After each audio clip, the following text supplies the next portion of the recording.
Bonjour à tous et bienvenue à l'Institut des Libertés pour un nouveau délit d'opinion. Comme chaque jeudi, je suis avec Charles Gave. Bonjour Charles. Et bonjour. Bah, il fait un temps de cochon. Il fait un temps, oui. On s'est fait saucer. Ah oui, comme on dit, ouais, effectivement. Je me suis bien pris la sauce comme il faut. En plus, moi, je suis venu en vélo. C'était pas forcément l'idée du siècle. Oui. Enfin, moi, je suis venu en deux roues, mais pas en vélo cette fois-ci. Ouais, ouais. Vélo, c'est pas possible. On arrive avec les cuisses toutes mouillées, c'est. Ouais. Bah, j'ai pris le risque. Au début, il pleuvait un petit peu moins, et puis à peu près à mi-chemin, il s'est mis à pleuvoir comme pour de vrai. Ouais.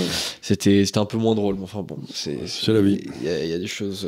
Faut penser aux gens qui étaient dans les tranchées. Hein. Voilà, c'est ça. Oui, par rapport à eux, ça va. C'est un peu moins pire. Alors aujourd'hui, je voudrais évoquer plusieurs sujets. Le premier, c'est la responsabilité ministérielle qui existe encore un petit peu quand même au Royaume-Uni. Oui. Avec notamment cette ex-ministre de l'Intérieur britannique, Suella Braverman, qui alors a été débarquée. Et alors en France, un ministre qui est débarqué, il dit pas grand-chose parce qu'on lui retrouve un poste, je sais pas où, soit à l'ONU, soit dans une obscure commission, un haut conseil, je sais pas trop quoi encore. On le met à l'Europe, on le met à l'ONU, on peut le mettre à la CEDH, pourquoi pas, on peut le mettre n'importe où. Je pense qu'on peut retrouver encore tous les anciens ministres de Macron sont encore dans des organismes technocratiques quelque part, voilà, dans des placards dorés. C'est ça. Et alors, elle, par conséquent, ce manque en fait de responsabilité personnelle par rapport à ces mauvais résultats ou quand on se fait débarquer, ça fait que forcément on n'a pas forcément envie de critiquer le régime. Ah mais c'est pas ce qui lui est arrivé à elle. Hein. Justement. C'est pour ça que je voudrais en parler. C'est parce qu'elle a écrit une assez grosse lettre au Premier ministre britannique, Rishi Sunak, lui disant que en fait ça lui avait pas du tout plu son mandat parce que il n'avait honoré absolument aucun des engagements qui regardaient en fait son ministère. Il était question notamment en fait de la question migratoire, c'est-à-dire une remise en cause, voire une sortie de la Convention européenne des droits de l'homme pour pouvoir en fait débarquer les embarcations. Arrêtez une seconde, parce que les États-Unis, la Grande-Bretagne est sortie de l'Europe, donc ça fait maintenant 6 ou 7 ans, quoi. Ouais. Et ils continuent à traîner dans un truc qui s'appelle la Cour européenne des droits de l'homme. C'est ça. Qui permet à la Cour européenne des droits de l'homme de coincer la politique migratoire de la Grande-Bretagne. Donc, où on voit le pouvoir de ces espèces d'hommes politiques qui ne voulaient pas sortir de l'Europe et qui ont essayé de garder tous les liens possibles avec l'Europe. C'est-à-dire qu'encore une fois, c'est une espèce de trahison, un petit peu comme celle que nous avait faite Sarkozy, de la volonté populaire, où dans le fond on dit on sort de l'Europe, mais on sort pas de la Cour européenne des droits de l'homme, on sort pas de la Cour européenne de la justice, etc. Donc à partir du moment où vos décisions sont soumises à un jugement d'une tierce partie qui n'est pas souverain, qui ne fait pas partie du souverain, c'est une trahison. Donc de la classe, si j'ose dire, les conservateurs britanniques trahissent leurs électeurs depuis 7 ans, quoi, depuis 8 ans, avec la plus grande fermeté. Ça, c'est extraordinaire. Oui, c'est-à-dire que... c'est ce qu'elle a dit dans sa lettre, d'ailleurs. Oui, tout à fait, absolument. C'est-à-dire que... Alors, il y avait plusieurs choses. Il y avait déjà un manifeste conservateur en 2019 qui était sorti, donc du temps de Boris Johnson encore, qui prévoyait justement ce genre de choses. Et on se souvient que les deux candidats principaux pour prendre la succession de Boris Johnson, c'était Liz Truss, qui n'est pas resté très longtemps, et l'autre, c'était Rishi Sunak. Et les deux avaient pris des engagements par rapport à la remise en question de la CEDH. Ouais. Parce que justement, en fait, même si on est en dehors de l'Union européenne, on ne peut pas avoir une vraie politique migratoire, on va dire, souveraine, sauf soit si vous sortez de la CEDH, soit si vous assumez le conflit avec la CEDH. Sauf qu'il prévoit de faire ni l'un ni l'autre. Par conséquent, on se souvient quand même que Rishi Sunak avait dit voilà, on débarquera les bateaux de migrants. Sa formule, c'était whatever it takes. Bon, bah, au final, en fait, il suffit de pas grand chose pour l'en dissuader. Donc, non, mais on s'est rendu compte que Sunak était un garçon bien élevé, qui avait épousé une fille qui avait énormément d'argent, qui en avait lui-même beaucoup, et qui surtout veut pas faire de vagues. Et alors, ce qui m'a paru très intéressant dans ce conflit, c'est que cette jeune personne qui était ministre de l'Intérieur me semble avoir un très fort caractère. Ouais. Donc je me suis dit, si les conservateurs cherchent une personnalité forte pour faire campagne lors de la prochaine élection qui aura lieu dans 1 an et demi ou dans 2 ans, ils ont peut-être trouvé leur... C'est possible. Ils ont peut-être trouvé, parce qu'on a vu à l'occasion que Sunak avait fait des tas de promesses, parce qu'elle, qui était une personne très forte, avait demandé des garanties sur un certain nombre de choses avant de prendre le ministère de l'Intérieur, comme quoi elle aurait le droit de faire ceci, le droit de faire cela. Il devait signer des papiers lui disant que... Et il l'a virée parce qu'elle continuait à exiger de faire ce qu'on lui avait promis de faire. Ouais. Et donc, on a vraiment le gars, si j'ose dire, du gars qui n'a pas de caractère, qui vire la personne qui a du caractère, quoi. Ouais. Donc ça plaît bien aux conservateurs britanniques. Ouais. Après, la question se pose, est-ce qu'elle est bien vue à l'intérieur du parti conservateur? Alors là, le parti conservateur, c'est très compliqué. J'ai vécu un peu en Angleterre, comme vous le savez. Donc, vous avez, il est géré par 2 entités. Vous avez les conservateurs de la campagne, vous avez là donc les membres du parti, qui ont pas mal de pouvoir, et puis les élus du parti, qui sont tous des londoniens bien élevés, qui ont été à Eton et qui n'ont aucun caractère. Donc, si vous voulez, le Premier ministre. Comme le Premier ministre. Donc vous avez toujours cette tension dans le parti conservateur entre les gars qui sont dans le Kent ou n'importe quoi, anciens officiers et qu'il faut pas raconter d'histoire, et puis le Premier ministre qui est toujours prêt à trahir parce qu'il veut être invité dans les mêmes dîners en ville que ses copains. Donc en Angleterre, c'est une tension qui est très forte. Nous, on n'a pas cette tension puisque... on n'a pas les conservateurs de la campagne. Oui, c'est ça. On les a quasiment pas. On les avait longtemps. Autrefois, c'était les indépendants républicains et paysans, je sais pas quoi. C'était. Ouais, mais maintenant, on n'en a plus. Maintenant, on n'a plus que des petits technocrates qui sont là, qu'on a envoyés à la campagne, mais qui sont en fait des villes. On a plus de rats des champs chez nous, quoi. On n'a plus que des rats des villes qui gouvernent. Et c'est un des gros problèmes. Mais là, ils ont encore des rats des champs. Et elle a un autre avantage, si vous voulez. C'est d'abord, elle a l'air d'avoir du caractère, ce qui est bien. Et en plus, elle est issue de l'immigration aussi. Oui, tout à fait. Elle est issue de l'immigration indienne, ouais. Elle est issue de l'immigration indienne et elle a l'air d'être robuste. Donc je me dis, si on veut faire une campagne contre... mais de l'autre côté, les travaillistes, c'est pas mieux parce que là hier, il s'est passé un phénomène aussi étrange. C'est qu'il y avait un vote à la Chambre des communes qui était pour demander un cessez-le-feu immédiat à Gaza. Alors, le chef travailliste, qui est donc ce qu'on appelle le Premier ministre Shadow, de l'ombre, quoi, lui, il avait dit, il faut pas voter le truc immédiat, le cessez-le-feu immédiat. Or, il y a 8 des membres de son gouvernement en attente, le Shadow Government, qui ont voté un truc immédiat. Donc, il les a tous virés du gouvernement. Donc, ça va pas très fort chez les conservateurs, mais chez les travaillistes, ça va guère mieux. Il a été obligé de virer 8 de son propre gouvernement. Oui. Ça fait un moment que les travaillistes en fait essayent de se réorganiser. On se souvient avant il y avait il y avait Jeremy Corbyn qui était pas très populaire. C'est pour ça d'ailleurs. Mais il était très populaire auprès de l'extrême gauche parce qu'il était antisémite, pro-palestinien. Il avait des positions très comparables à Mélenchon aujourd'hui, mais du coup il pouvait avoir une base de militants assez solide. Mais on va dire que c'était compliqué ensuite de composer une majorité lors des élections générales. D'ailleurs il s'était pris une des pires défaites de toute l'histoire du Parti travailliste contre Boris Johnson, je crois que c'était en 2019 ou peut-être un petit peu avant, je sais plus. Et il revient. Comme quoi les politiciens ne meurent jamais. Et du coup, il a été remplacé par un type, alors son nom m'échappe, mais lui, il est un peu plus centre-gauche. Oui, c'est un aristocrate de gauche. Voilà, c'est ça. Sauf que ça fait quand même un moment qu'il n'y a pas eu d'élection et on sent qu'ils sont pas hyper pressés d'en avoir non plus parce que de leur côté, alors ils sont mieux perçus dans l'opinion, ce qui est un peu logique puisqu'ils sont dans l'opposition et que tout se passe pas toujours très bien en Grande-Bretagne. Et que les conservateurs ont fait boulette sur boulette. Ils ont été particulièrement mauvais. Tout à fait. Donc pareil, c'est pas forcément mieux quand ils trahissent leurs promesses comme ça puisqu'ils seront pas forcément mieux aimés des travaillistes. Et c'est comme Macron, quoi. Ça. Voilà, ils se mettent ils ont fait du macronisme, quoi. Ils ont essayé d'être en même temps. Oui, tout à fait, exactement. D'ailleurs, beaucoup de gens comparent Rishi Sunak à Macron, hein, c'est un peu le même style. Donc oui, les travaillistes de ce côté-là essayent de se réorganiser encore un peu en attendant les prochaines élections générales. Le problème intéressant, ça va être Farage. Vous savez, Farage, c'est ce gars qui était à la Chambre européenne et qui avait mené tous les mouvements contre l'Europe. Ouais. Et lui, il est en train d'essayer, il va lancer un nouveau parti, je crois, pour essayer de pour exiger la sortie de la Cour européenne des droits de l'homme. Ouais.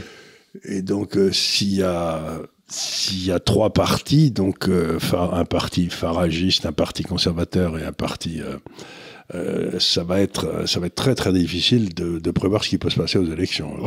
Surtout que là, en 2024, les élections européennes arrivent et c'est typiquement le genre de suffrage dans lequel Farage peut faire un bon score. Ouais, bien sûr. Parce que autant aux élections générales pour avoir un. Attendez, il se présente pas.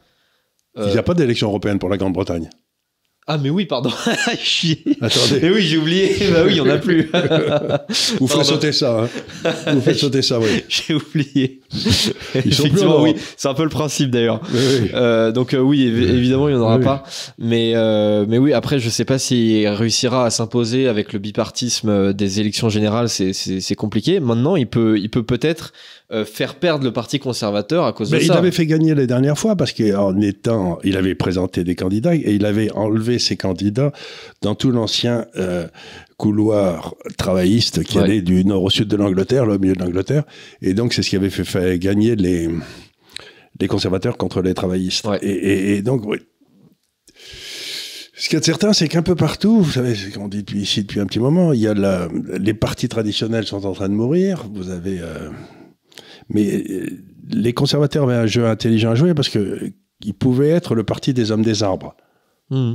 Ouais. Parce que c'était logiquement c'était leur racine. Et puis, un type comme Sunak, il était en train d'essayer de retourner vers le parti globaliste, etc. Et ça m'amuse pas du tout. D'ailleurs, David Cameron a été rappelé au gouvernement. Qui était le globaliste par excellence. Voilà, c'est ça. Donc, c'était le copain de Sarkozy. C'est quand même lui qui a déclenché la guerre en Libye avec Sarko, quoi. Donc rappeler ce gars-là comme qui a été à l'origine d'un des grands désastres de la diplomatie, c'est-à-dire de virer Kadhafi, je sais pas si c'est une idée brillante, quoi. Oui, c'est un peu l'équivalent de rappeler Mario Draghi à la Banque Centrale Européenne, quoi. C'est un peu ce serait encore ça. Mais ce serait un peu les règles, je sais pas, d'avoir appelé Sarkozy au ministère de la Justice. Oui, c'est un peu pareil, tout à fait. Ça vous paraîtrait pas une idée brillante, quoi. Oui, voilà. Donc, marqué pour remplacer l'autre fou, là. Donc bon, je trouve intéressant l'histoire de cette ministre qui, effectivement, en fait, on ne peut lui souhaiter qu'une belle carrière politique. Une belle carrière devant elle, maintenant, celle-là. Parce que si on n'a que des Rishi Sunak au Parti conservateur, ça va pas aller très très loin. Non. Et elle a l'air quand même assez certaine de ses acquis. Et c'est quelque chose, c'est un comportement qu'on voit pas du tout en France. On n'imagine pas du tout Darmanin faire ça, par exemple. Un type, je sais pas si vous vous souvenez, c'était Chevènement qui avait démissionné du ministère de la Défense au moment de la première guerre d'Irak. Ouais. Il avait dit quand on est quand je suis pas d'accord, je démissionne. Il avait eu une phrase comme ça. Oui, et donc c'est le dernier qui est démissionné en disant écoutez, non, je suis pas d'accord. C'était c'est Chevènement, oui, il avait dit un ministre, ça démissionne ou ça ferme sa gueule. Voilà, c'est ça. Voilà, lui, il a décidé de démissionner. Et elle aussi, elle a décidé de démissionner et du coup. Elle a été démissionnée, mais elle n'est pas tombée en disant merci beaucoup, monsieur le Premier ministre. Elle n'a pas espéré un poste, je sais pas où. Non, elle a. Donc. Oui, mais d'ailleurs, elle a raison. Et le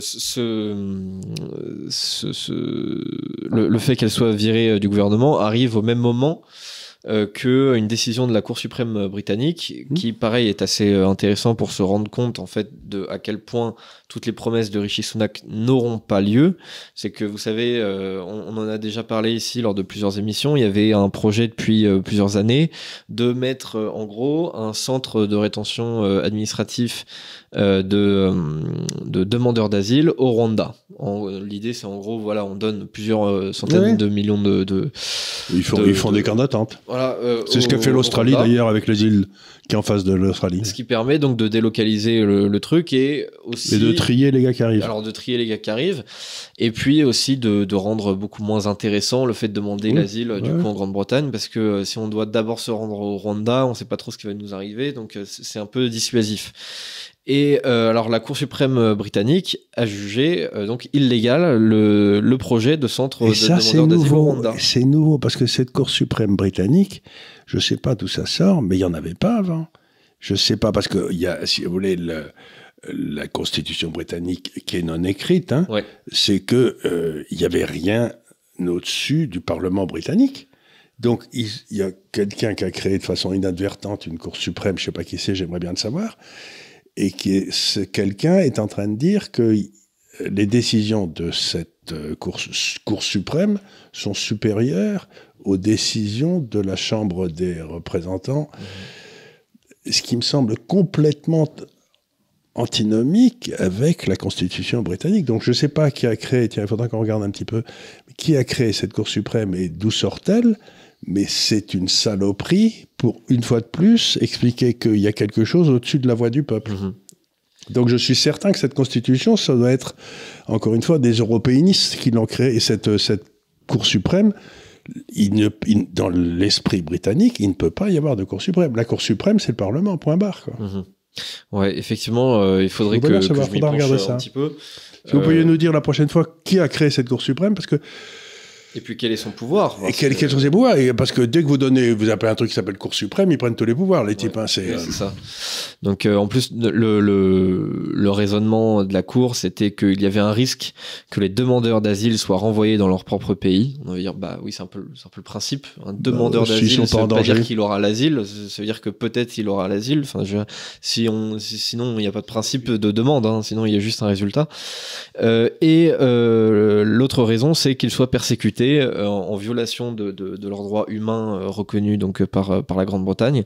Mais par exemple, oui, j'entends bien, mais si par exemple on lui demande de travailler dans son pays et qu'il trouve ça insupportable, et donc il vient chez nous pour vivre dans des pays où on est autorisé à ne pas travailler, est-ce que c'est raisonnable? Bah, je sais pas, selon la Cour suprême britannique, oui, apparemment. Voilà, parce que quand même, travailler, c'est très pénible. Hein. Oui, bah... C'est ce que vous me dites tout le temps, d'ailleurs. Non, c'est pas vrai. Non, mais effectivement, on peut se demander qu'est-ce que c'est. Est-ce que c'est la pénibilité? À quel moment ça commence, la pénibilité? Oui, est-ce qu'on doit absolument permettre à toutes les personnes qui n'ont pas envie de vivre dans leur pays de vivre dans un autre pays? Je suis pas sûr. Enfin, si on commence à accepter ça, on va avoir des centaines de millions d'Africains qui vont venir... en Europe, quoi.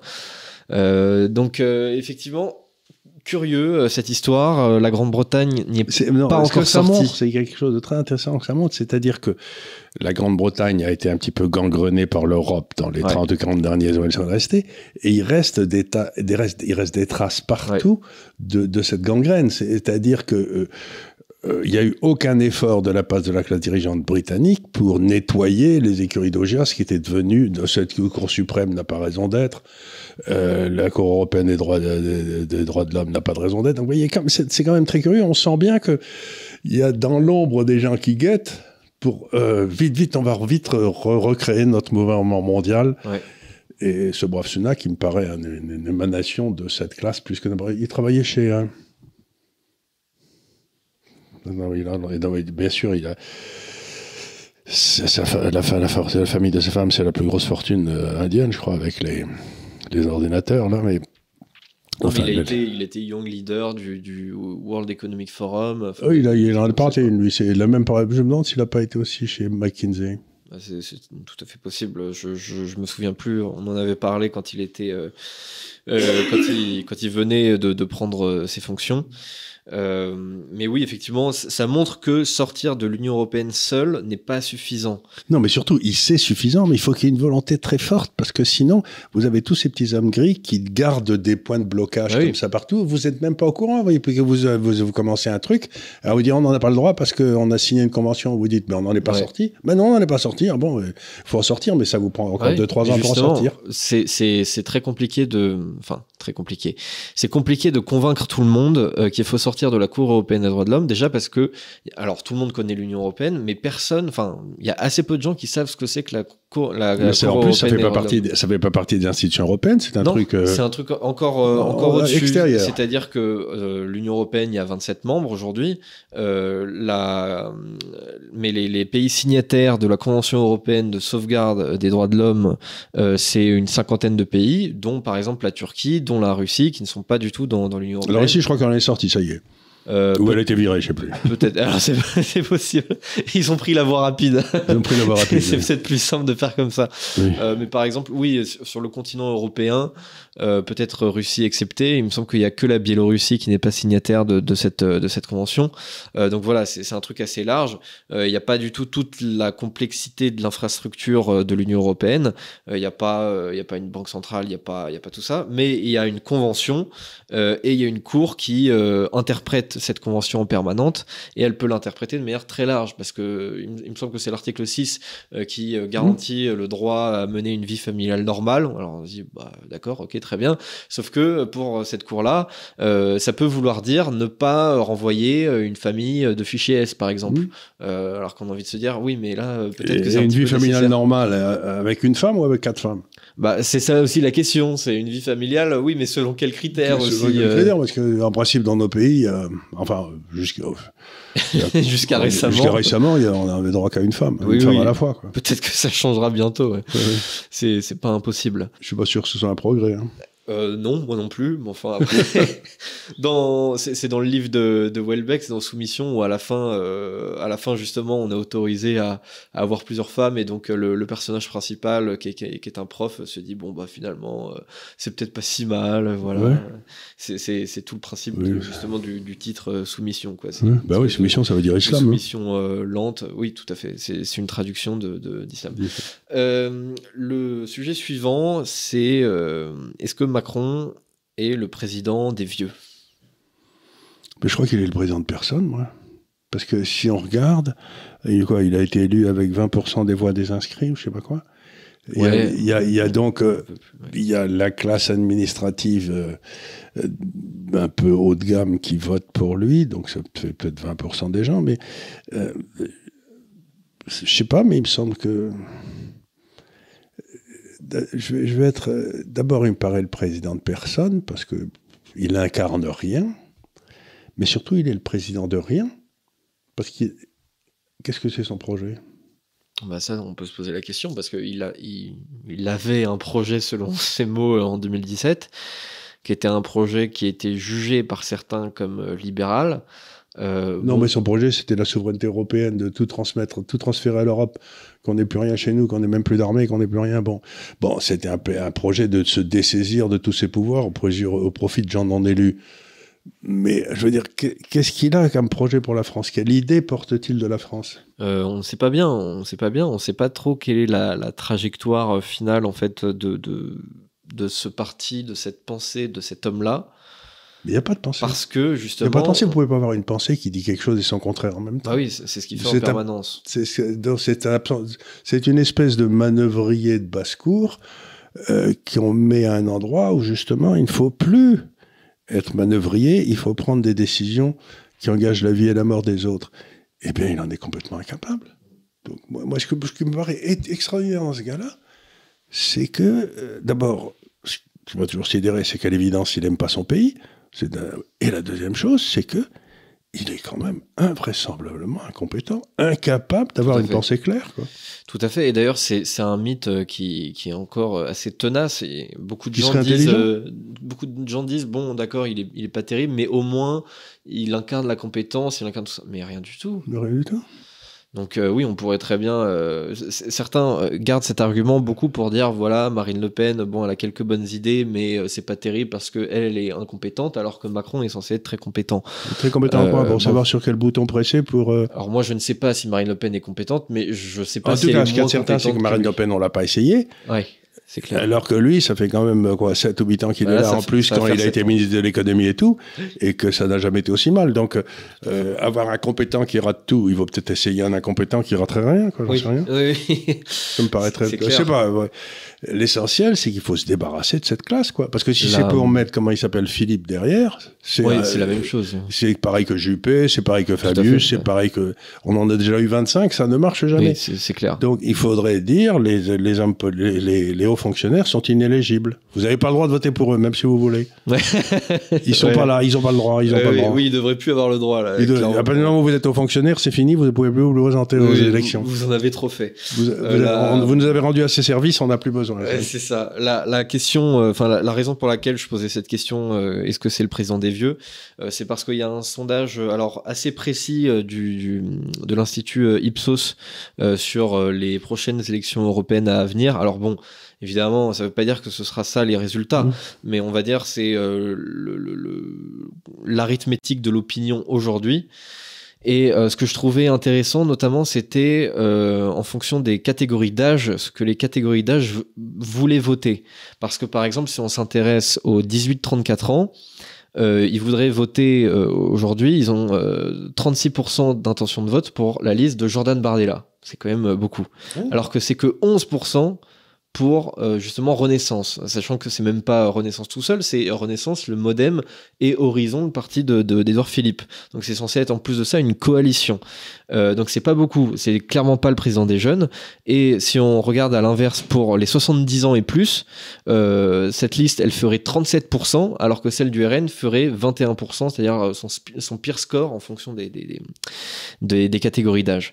Et pareil, si on veut prendre en fonction des catégories socio-professionnelles, ce que je trouve intéressant, c'est que si on prend le vote des cadres, les cadres seraient seulement 16% à voter pour Renaissance, alors qu'ils seraient 25% à voter pour la liste du RN, alors que justement le présupposé qu'il y a eu surtout en 2017 et même un peu les années suivantes, c'est que en gros, le RN, c'était le vote de la France périphérique, voilà, un peu des crétins, voilà, des inactifs, on imagine, voilà, des Français de souche au chômage, quoi, qui savent pas trop quoi faire de leur vie. On se dit, voilà, ils sont tous au RSA. Alors que Macron, c'était censé être, voilà, le vote des cadres, le vote des actifs, la France du futur, la France du futur, la Startup Nation, tout ça.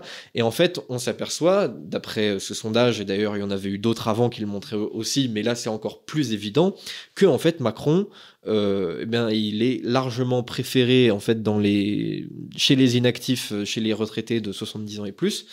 Alors que justement dans la tranche des actifs, c'est Marine Le Pen qui est préférée à Emmanuel Macron. Je trouve ça quand même très intéressant et il faut le rabâcher et le mettre devant le nez des macronistes, parce que à un moment, c'est vrai, ils ont eu le vote des actifs, mais ce n'est plus vrai du tout. Aujourd'hui, même les cadres, qui est censé être vraiment la sociologie la plus acquise, Emmanuel Macron, eh ben, ils voteront même pas davantage, selon ce sondage, pour Renaissance que pour le RN.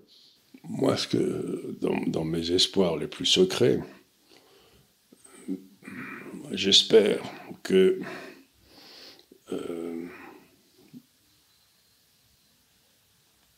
le RN, qui n'est pas mon parti, loin de là, va faire plus de 50% des voix aux élections européennes. Ouais. Parce qu'à ce moment-là... C'est quand même peu probable, mais bon. J'en sais rien. Ça dépend des votes. Mais si ça arrivait, ça mettrait le président actuel dans une position impossible, parce que ça voudrait dire que le pays est violemment contre lui, pour avoir voté à 50%. Et à ce moment-là, dans une idéologie gaulliste, il ne peut pas rester, puisque le président de la République, il n'existe que par le consentement du peuple. Bien sûr. Donc j'espère que les macronistes vont prendre la raclée de leur vie et que peut-être entre Le Pen et ce qui reste des débris qui restent du PR, on pourrait arriver à 50.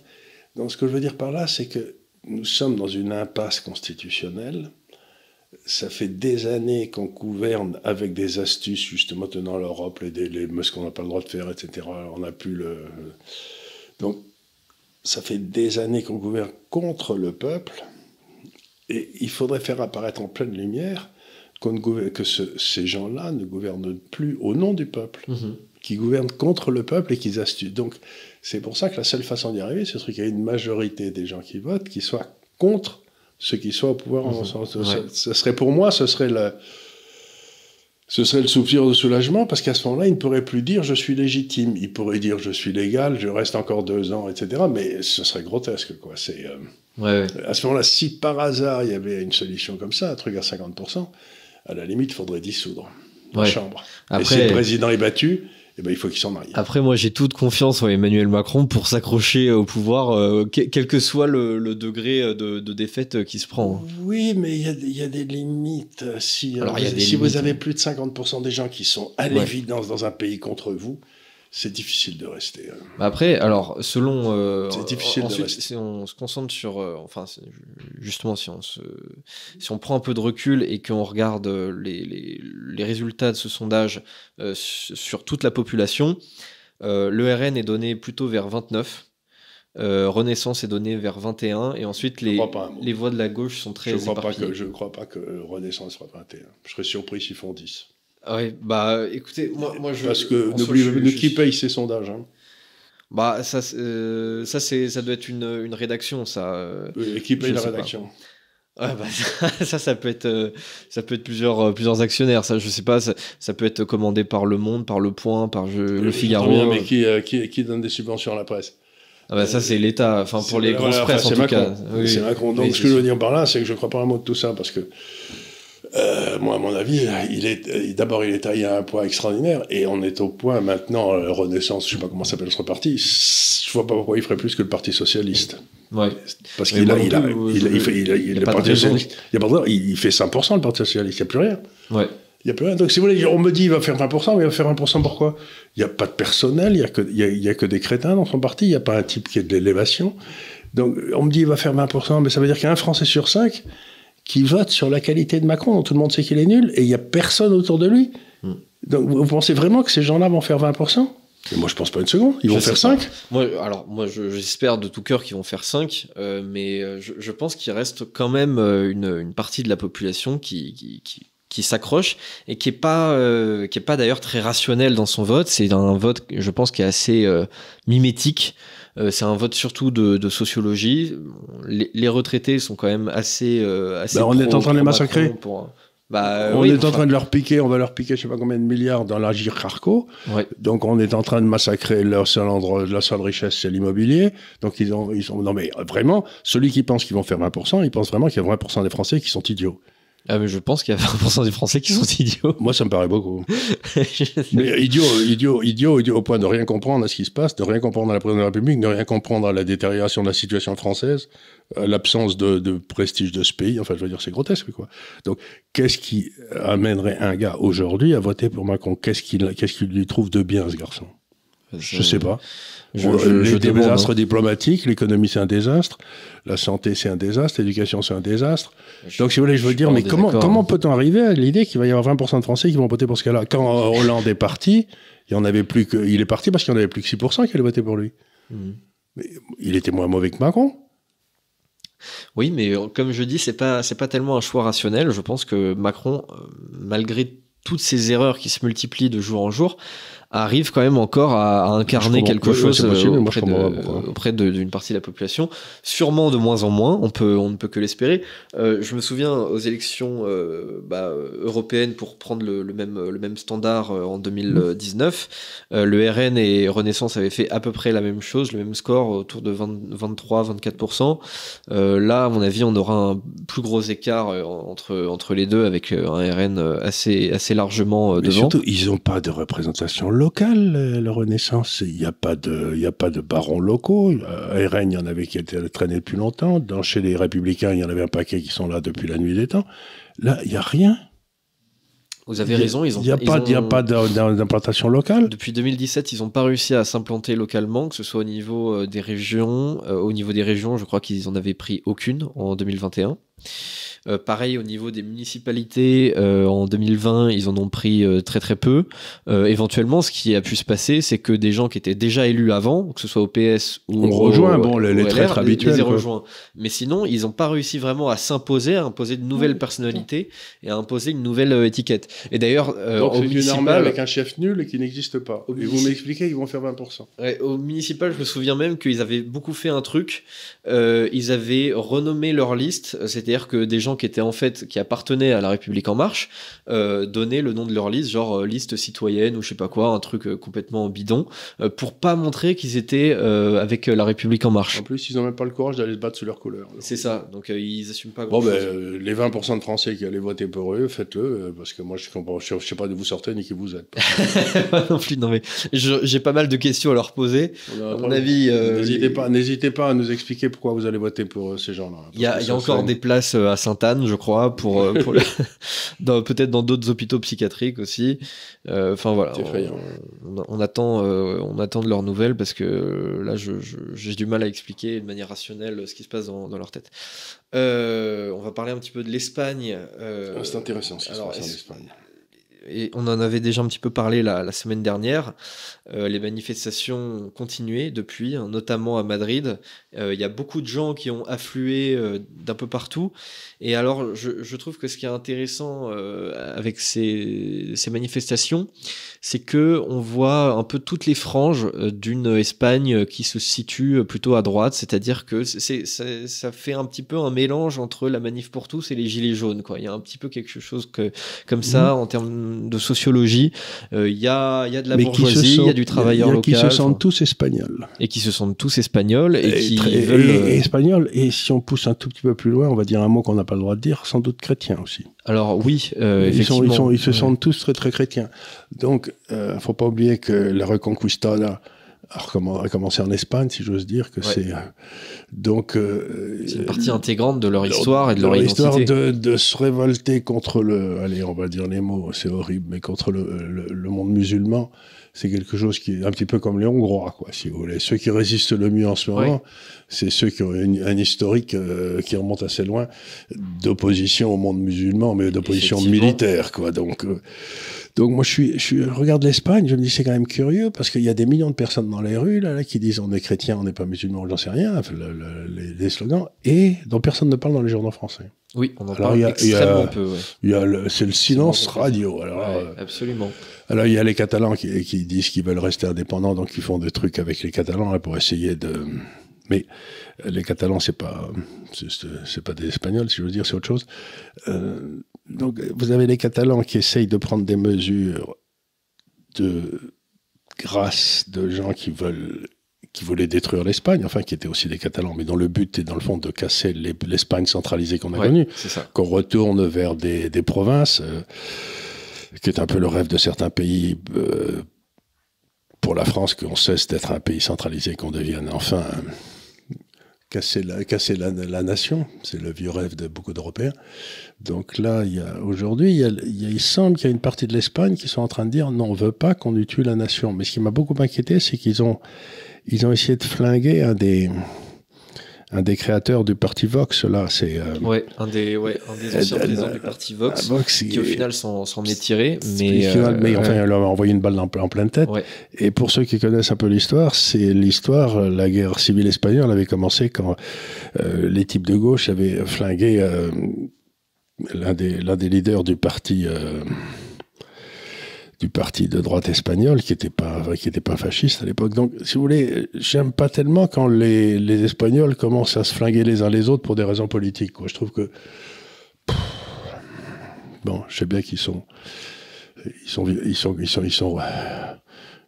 comment il s'appelait le petit dans Astérix, Icrouton, là, le petit qui tenait son souffle, là, oui, pour pas. Oui, le Corse. Non, ça c'était pas le Corse, c'est celui-là, c'est Astérix en Hispanie, il y avait un petit qui avait été, qui retenait sa respiration.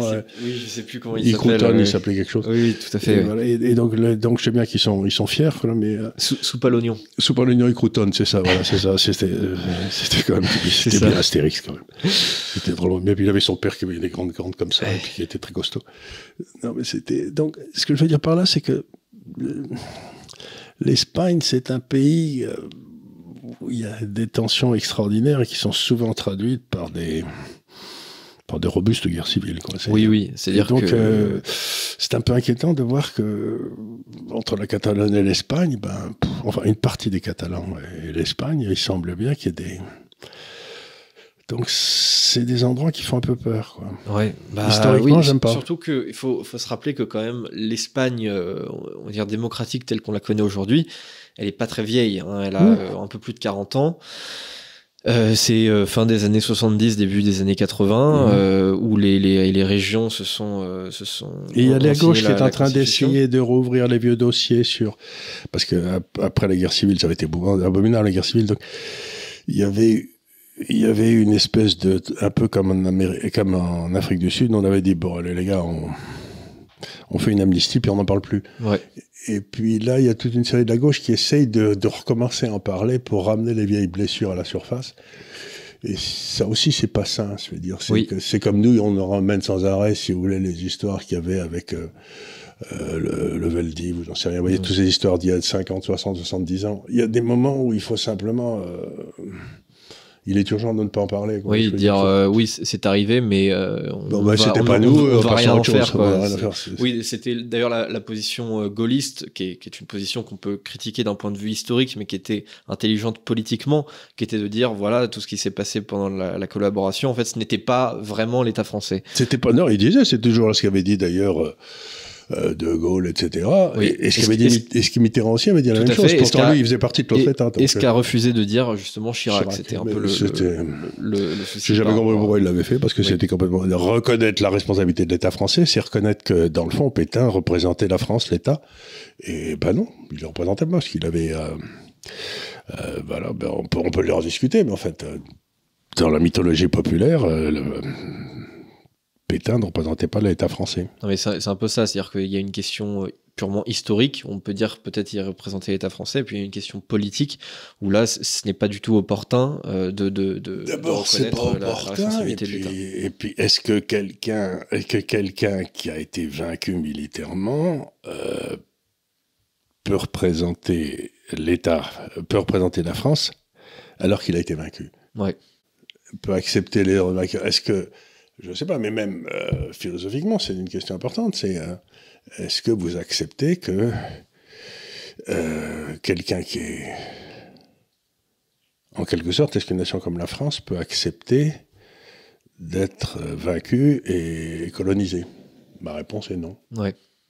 Quel que soit le chef qui accepte ça, j'accepte pas ce chef. C'est d'ailleurs justement le régime qui a suivi le régime de Vichy, c'est justement cette France-là qui a refusé qui avait refusé, qui a dit il n'y a jamais eu d'État français sous Vichy. Oui, c'est sûr, quand on est de Gaulle, c'est compréhensible de dire bah non, ça c'était pas nous, parce que nous on était ailleurs, quoi. On était dans les colonies, on était partout, voilà.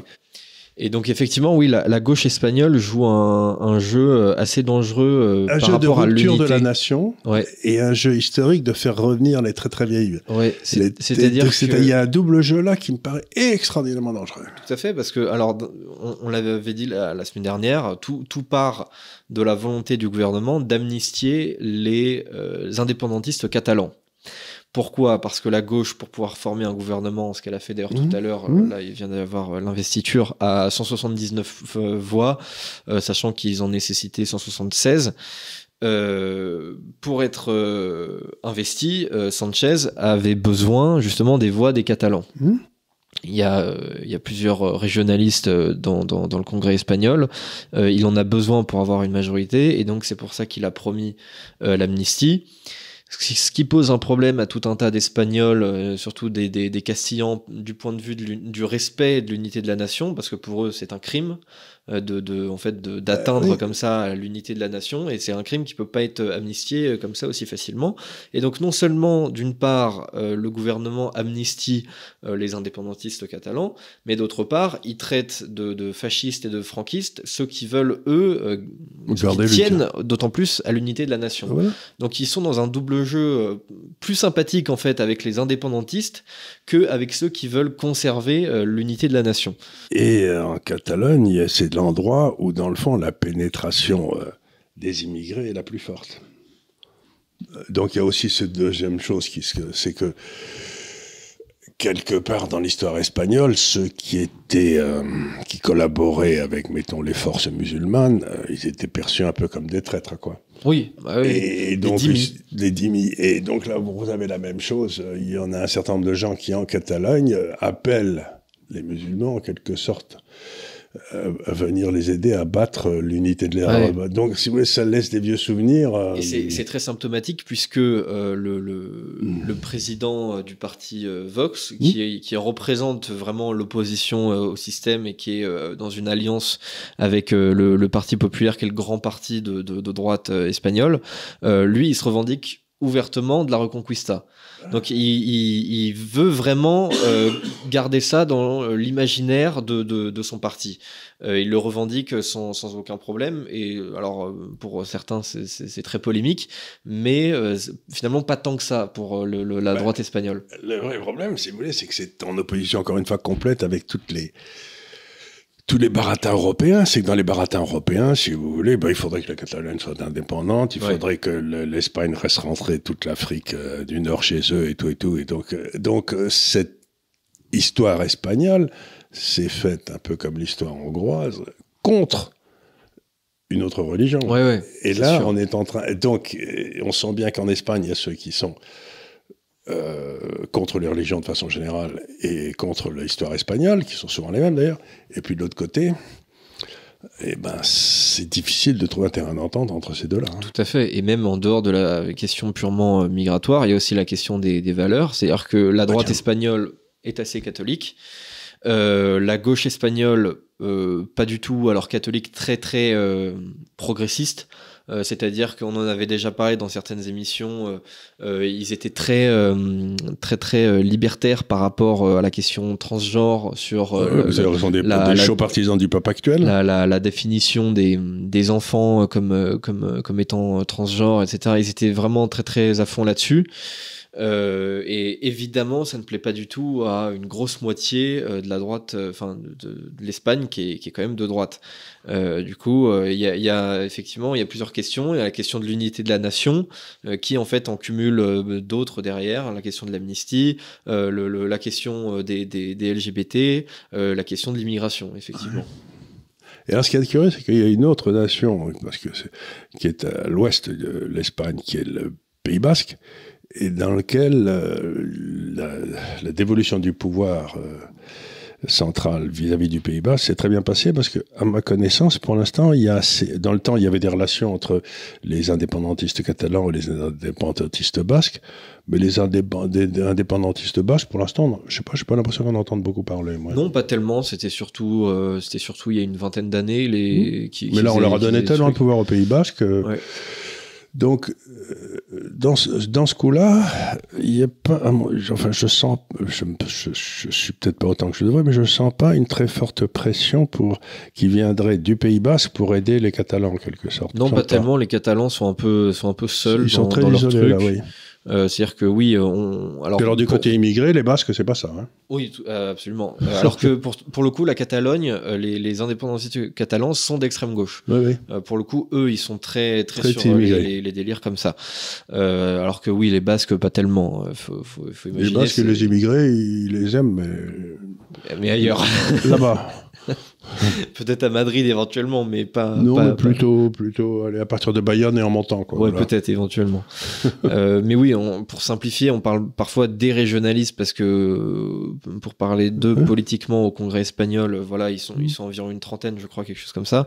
Mais ils sont pas tous, en fait. Non, c'est pas la même bloc. C'est pas la même tasse de thé. Et puis les Basques, ils avaient une relation très forte avec leur église catholique à eux, donc avec leurs prêtres en particulier. Donc alors que les Catalans, il y avait le côté le catalan anarchiste et ils avaient des problèmes avec l'église catholique. Donc les Basques n'avaient pas de problème. L'église catholique faisait partie du peuple basque. D'ailleurs, elle a été massacrée par Franco, très bien. Donc c'est compliqué l'Espagne. Oui, c'est-à-dire que en fait les Basques sont beaucoup plus cohérents parce que c'est une identité qui se veut beaucoup plus enracinée, justement beaucoup plus homogène. Très spéciale. Il y a un côté un peu juste laissez-nous être des Basques dans notre coin, voilà, on veut pas d'emmerde.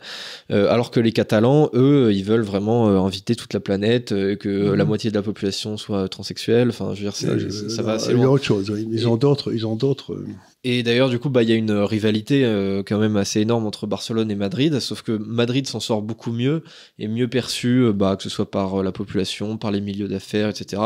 Parce que, en fait, Madrid, c'est encore en ordre. La mairie de Madrid, depuis un certain temps, est gérée par la droite.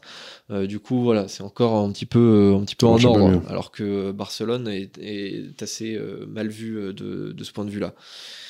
Donc voilà, j'en profite quand même pour dire que, parce qu'on m'a beaucoup demandé sur les réseaux sociaux de parler de l'Espagne lors de cette émission, on peut pas évidemment parler d'absolument tout, mais je voudrais rediriger les auditeurs vers ce numéro de conflit.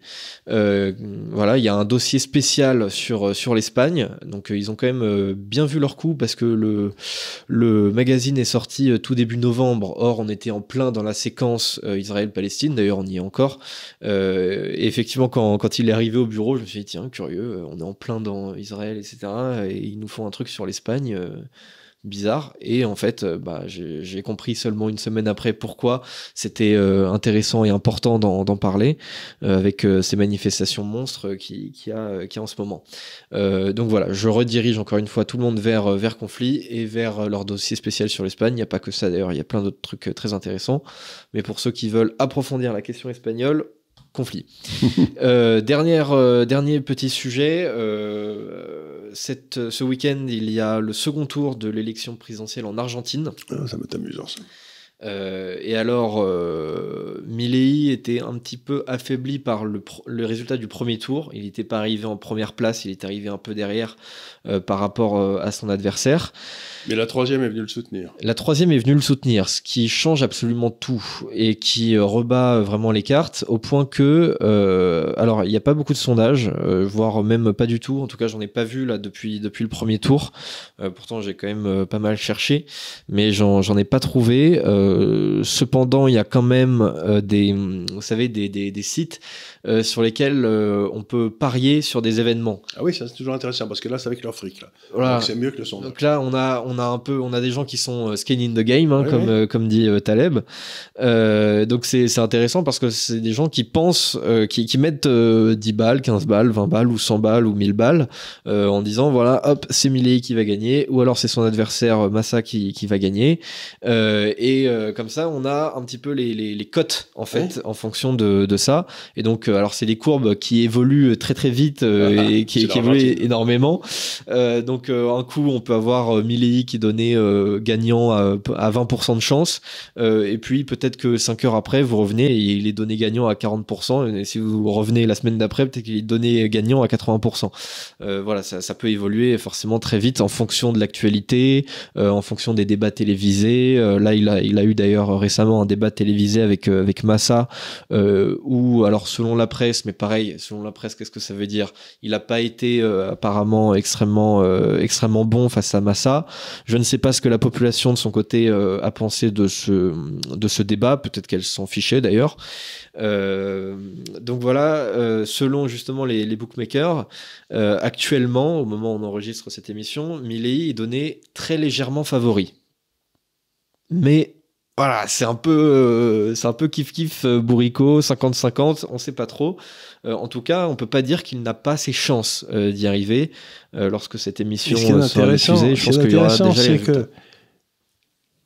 Milei, là, il est intéressant parce que c'est un candidat de rupture. Il dit on peut pas gouverner ce pays si on garde les structures de pouvoir qui existent à l'heure actuelle. Donc, il veut littéralement, il n'y a pas d'autre chose à faire, si vous voulez un jour changer la France, il faut fermer la moitié des ministères, il faut fermer la moitié de toutes ces hautes autorités, tout ça qui ne servent à rien. Donc, il faut littéralement simplifier la structure au point que et renvoyer la quasi-totalité des décisions vers le bas, parce que la subsidiarité, parce que ce que les gens ne comprennent pas, c'est que pour que les gens soient heureux, il faut qu'ils prennent des décisions eux-mêmes en ce qui concerne leur sort.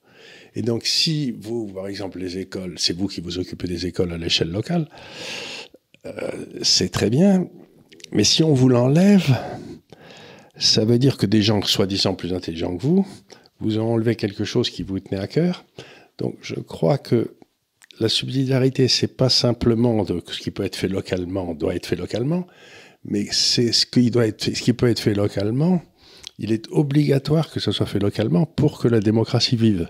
C'est à partir de ce moment-là où vous avez des gens qui organisent les choses localement et qui commencent à vous rendre compte que ce sont de bons organisateurs, ils montent doucement dans le système, dans les trucs là-dessus, et c'est comme ça que vous sélectionnez. Parce que si vous faites venir le gars qui a fait les meilleures études et qui descend comme pour les hôpitaux en France qui sont un désastre, donc il n'y a pas... Ce que je veux dire par là, c'est que l'Argentine, est un peu comme la France, est au-delà de la réforme. Oui. On ne peut pas réformer ce pays. Absolument, ouais. Il faut une révolution, il faut une rupture. Ouais. Il faut une rupture totale. Et la France, ça sera pareil. Donc, on ne peut pas garder ces gens, garder ces classes, parce que vous savez, comme on l'a vu pour l'Angleterre, ils sont sortis de l'euro, ils n'arrivent pas à en sortir, quoi. Qu'est-ce que je veux dire? Enfin, de l'Europe. Donc, pour moi, ça sera très intéressant parce que c'est la première fois qu'on essaiera de faire une vraie rupture. Un truc qui sera... Vous savez quoi? On va garder que 4 ministères et puis les autres, on va les fermer. C'est le vrai enjeu, en fait, en dehors des pure mesure vraiment programmatique. C'est vraiment la grande question, c'est on arrête ou on continue. C'est-à-dire que Massa, il peut peut-être avoir un côté rassurant dans le côté... c'est les 20% qui votent pour Macron, iront voter pour Massa. Voilà. Exactement, c'est la même chose. Mêmes. C'est le vote techno, c'est le vote on continue pour... c'est le vote, ils sont bons, il prend sa douche depuis 20 ans. Exactement. Mais il peut avoir un côté rassurant dans le sens où, au moins, ce qu'il propose, on connaît, puisqu'on a déjà eu ça pendant 20 ans. On va continuer à décliner, mais lentement. Exactement. Il n'y aura jamais de coup de pied au fond. Milei, il a un côté un peu fascinant, excitant, mais du coup, il fait un peu peur parce qu'on se dit, mais du coup, à quoi s'attendre? Donc, la question fondamentale, en fait, que doivent se poser les Argentins, c'est pas tellement est-ce qu'ils sont d'accord ou pas avec telle ou telle mesure du programme de Milei. Moi-même, j'ai déjà dit que j'étais circonspect sur certains trucs, mais je souhaite tout de même qu'il soit élu parce que je souhaite voir ce que ça va donner. Et je pense que de toute façon, ça ne peut pas être bien pire que ce que c'est depuis 20 ans en Argentine, même un peu plus. Ça commence en 45. Hein. Autant essayer. C'est un peu la logique que doit avoir le 75 ans qu'ils ont géré n'importe comment. Oui, depuis la Seconde Guerre mondiale. Ouais. Où il y a eu l'espèce de codisme, les syndicats qui prenaient le contrôle de tout. Enfin bref, c'est abominable.